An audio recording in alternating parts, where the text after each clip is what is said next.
Significant news for pet owners in our area. Overnight veterinary services will no longer be provided in the Rochester area. Veterinary specialists and emergency services announced today they are shortening their hours. Amel Elhel joins us now live from the center in Henrietta with more on why this is happening. But Amel, we'll start with this. When will this take effect? Adam, these new hours will take effect January 17th, and VSES is the only 24-hour clinic in our area, meaning if your pet has a medical emergency in the middle of the night, you're going to end up driving at least an hour and a half to either Buffalo or Syracuse to get it.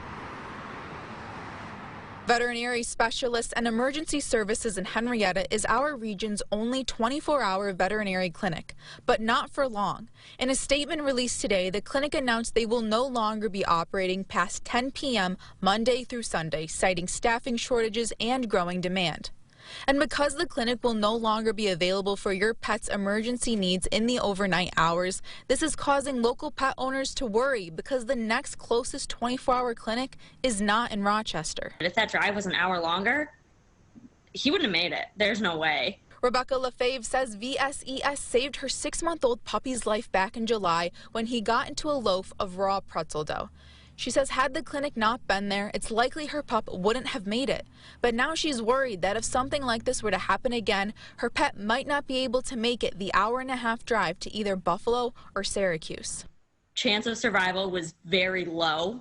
If we had to go out to beyond Syracuse or to the Orchard Park area, that adds so much time to that drive. And then worrying, is something going to happen while you're in the car, or are you going to get in a car accident or something on the way to the vet? That's pretty terrifying.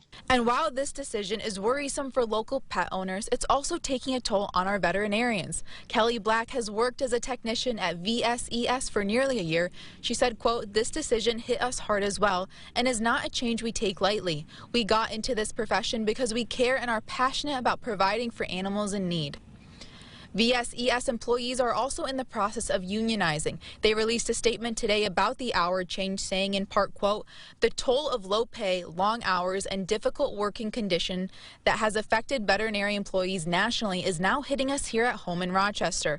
Our hope is that by joining together in solidarity, veterinary workers can help raise standards for all in the industry and provide better care for pets and our clients." VSES says they hope to go back to their normal operating hours as soon as they are able to do so. For now, we are live in Henrietta. Amel Elhel, News 8. Amel, thank you. You can read that full statement in this story at rochesterfirst.com. Also, members of VSES Employees for Change will hold a union vote tomorrow to determine their status as a group.